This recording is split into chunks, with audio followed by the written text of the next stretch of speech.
Where are your friends, Pook? I don't have any.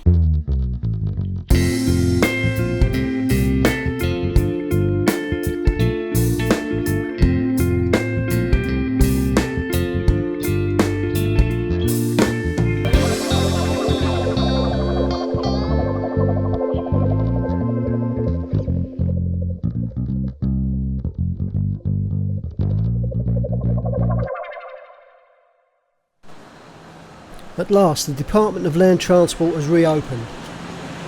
My driving licences ran out in April, I think it was. And I say driving licences because here in Thailand you have two separate licences, one for motorbike and one for car. And like I say, both of them run out in April, and it seems strange still running around town without a valid driving licence. You're always wondering if you were going to get pulled and get a ticket or get a fine. In fact, I did get pulled once in that time, and they were absolutely fine. I just showed them the licence. They accepted the fact that it was out of date, not a problem, and everything was okay. So Pook and I are off to gather the relevant documents that we need to renew both of our licences. First stop is the Bangkok Private Hospital, which is just a little way down the road from Udon town. I can give you a comparison between here and the UK.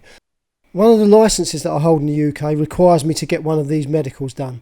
Now, I had it done through my doctor on the NHS. You don't get it for free, there's a charge for it. And going through my doctor, I had to book up and wait 3 weeks before I could even see the doctor to get it done. Sure, I could have gone private back in the UK, but that would have cost an absolute fortune. But what I'll do at the end of this video, I'll give you the comparison between the charges here at a private hospital as opposed to going on the National Health through your own doctor to get the same medical done. There's no need to make an appointment here. You can just walk straight up to the desk on reception, and they'll book you in immediately. As you'd expect in a private hospital, the place is absolutely spotless, and the members of staff are immaculate the way that they dress.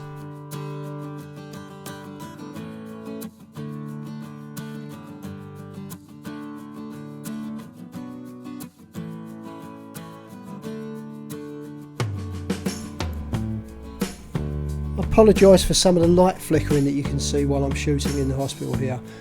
Seems that the GoPro picks this up quite a bit, and I've tried every setting and just can't get rid of it.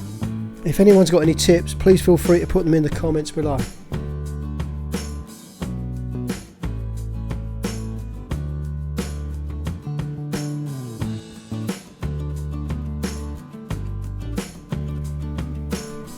The medical comprises of the usual: temperature, blood pressure, checking your heart, reflexes, eyesight test, and questions about your overall health and if you suffer with any long-term conditions.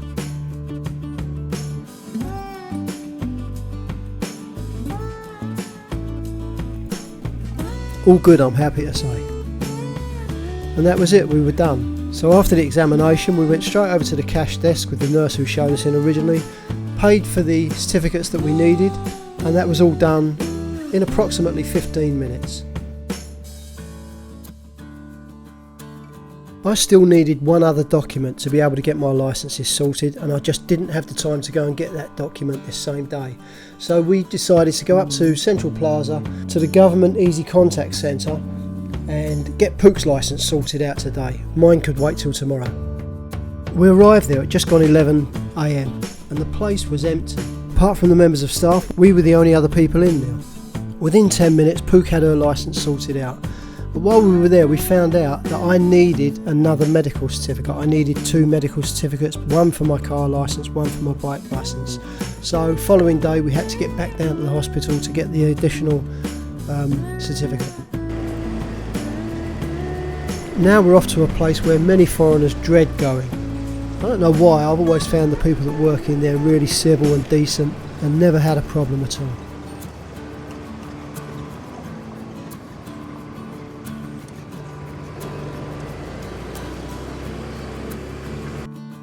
Next stop is Udon Thani Immigration Office. I need to get a letter from them just confirming the address where I'm living. The office was pretty much empty and we were in and out of there within 10 minutes. So, with 2 medical certificates, 2 letters of authority from the immigration office stating where I live, it was back to the Government Easy Connect Centre in Central Plaza. the final stage for me getting my licences.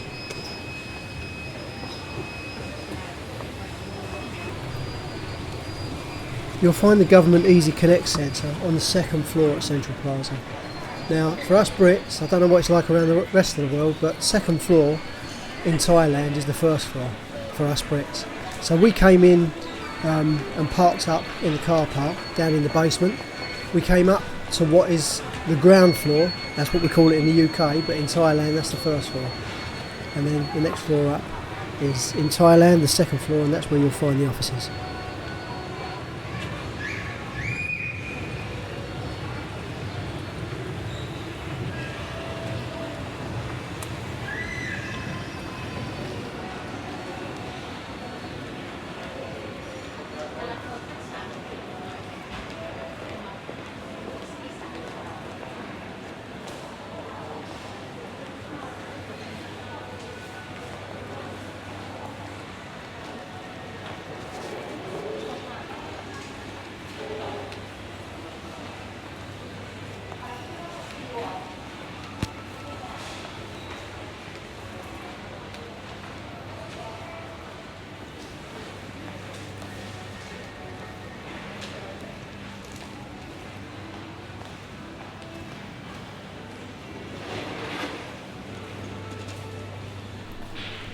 There was a few people queuing, but even so, we wasn't kept waiting for too long.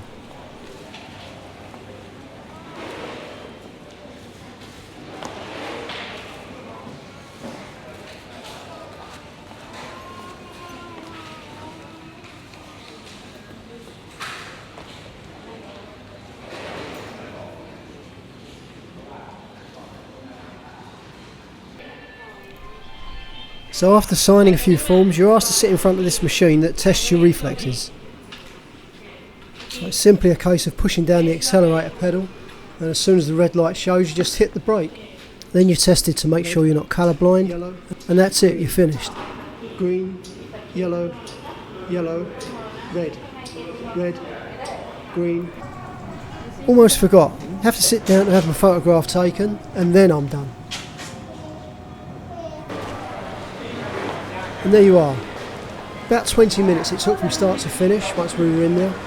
And my first licences that I got here lasted for 2 years. These two are valid for 5 years.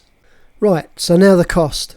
First of all, the car licence. Usual price of that is 505 baht, but because they had to amend my address on there, they charged 555 baht. And motorbike licence should have been 255. Again, they had to amend the address on it. They charged 305 baht for that. Now, I've just spoken to an old friend of mine back in the UK, in London. He's recently had a medical for a driving licence, and he did it through his National Health Service doctor. Had to book up for it. It took 3 weeks to get an appointment. Went in for the medical, cost him £150. That's on the National Health. My medical here in the stunning Bangkok hospital, private hospital, cost me 300 baht. The 2 letters that I needed from immigration confirming my address, and I needed 2 of them, one for the motorbike, one for the car, cost 500 baht each. That's another 1,000 baht. And that's me done for another 5 years. I hope you found it useful. Thanks very much for watching.